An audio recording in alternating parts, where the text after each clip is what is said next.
Құрметті оқушылар, ал енді келесі кезекте 10-шы тақырыптың А тобына байланысты бірнеше есептерді мысал ретінде қарастырамыз.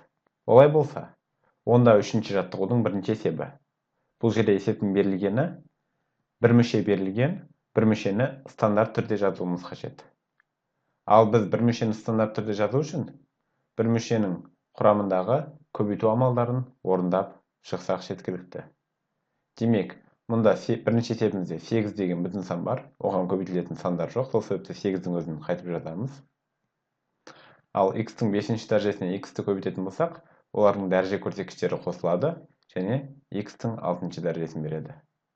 Мұндағы x деп отырғанымыз x-тің бірінші дәрежесін тең. Бірінші дәреже жазылмайды. Өйткені кез келген өрнектің бірінші дәрежесі сол өрнектің өзіне тең екенін жақсы білесіздер. Тура осылай 5-ші есепті стандарт түрге келтіріп көрейік. Бұл жерде жоғарыдан айырмашылығы бүтін сандар бар бір-біріне көбейтілетін. Демек, 7 көбейту минус 8. Оң санға теріс санды көбейтсек теріс сан шығады. 7-ге 8-ді көбейтетін болсақ, 56 болады.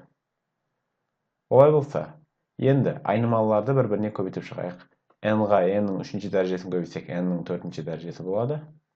Ал m-нің 4-ші дәрежесін көбейтетін өрнек жоқ, өйткені m деген айнымалға ұқсас айнымал жоқ. Сол себепті m-нің 4-ші дәрежесін өзін жазамыз.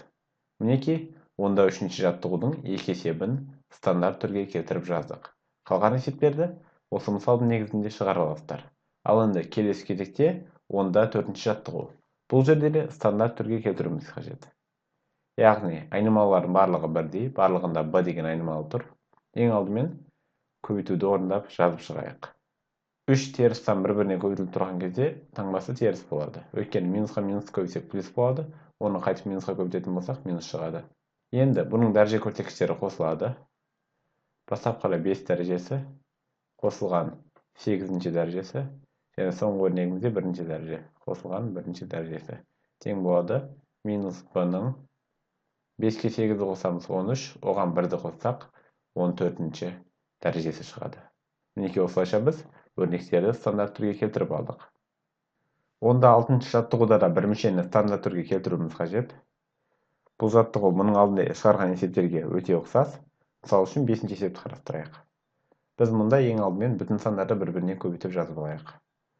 Бүтін сандардан 3 бар, оған минус 5 көбейтетін болсақ, минус 15 болады. Ал минус 15-ті мұнда тұрған 4-ке көбейтетін болсақ, онда минус 60 шығады.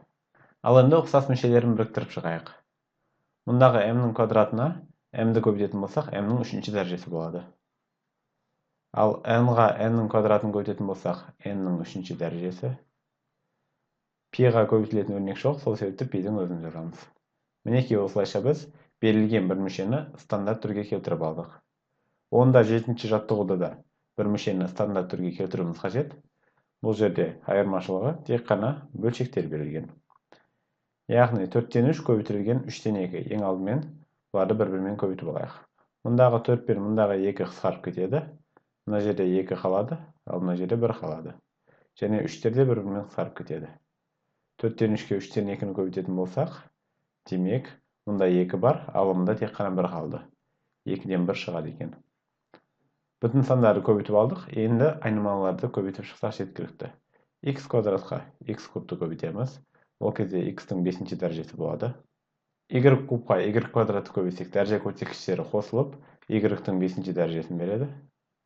Z-ға z квадратты көбейтетін болсақ, олардың да дәреже көрсеткіштері қосылады. Сол кезде z-тің 3-ші дәрежесін береді. Мінекей осылайша бастапқыда берілген бір мүшені стандарт түрге келтіріп жазып алдық. Ал енді А тобындағы есептерге соңғы мысалдарымыз онда 9-ші жаттығу. Біз бұл жерде бір мүшенің дәрежесін табуымыз қажет. Жалпы бір мүшенің дәрежесі дегеніміз бір мүшенің құрамындағы айнымалылардың дәрежелерінің қосындысы. Мұндағы айнымалы деп отырғанымыз әріпті өрнектер. А, Б, X, Y деген сияқты әріпті өрнектердің барлығы бізде айнымалы болып табылады. Олардың дәреже көрсеткіштерінің қосындысын табатын болсақ, демек сол бізде бір мүшенің дәрежесін береді.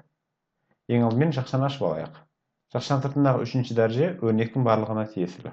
Сол себепті дәрежеге 3-ші дәрежеге шығарып жаза берейік. 2-нің 3-ші дәрежесі деп отырғанымыз 8-ге тең. Ал 3-тің 3-ші дәрежесі 27-ге тең.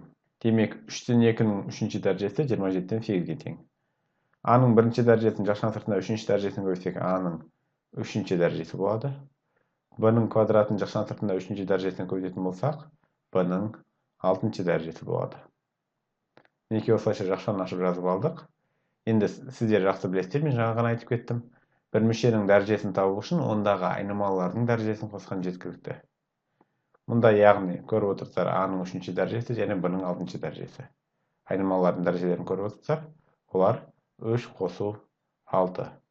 Яғни біздегі бірінші өрнегіміздегі бір мүшенің дәрежесі 9-ға тең екен. Тура осылай 8-ші есептерді қарастырайық. Бұл жерде жақшаны ашып аламыз. 0,15-ның 3-ші дәрежесі 0,125-ге тең. X-тің 3-ші дәрежесінің жақшаны сыртында кубы 3-пен 3 көбейтіліп, X-тің 9-ші дәрежесін береді. Y-тің 5-ші дәрежесінің жақшаны сыртында кубы 5-пен 3 көбейтіледі, Y-тің 15-ші дәрежесін береді. Жақшаны ашып жазып алдық. Енді бұл жердегі айнымалылардың дәреже көрсеткіштерін қоссақ, жеткілікті. Солай біз бір мүшенің дәрежесін таба аламыз. Мінекей бұл жерде 9-ға 15 қосатын болсақ, 24 болады.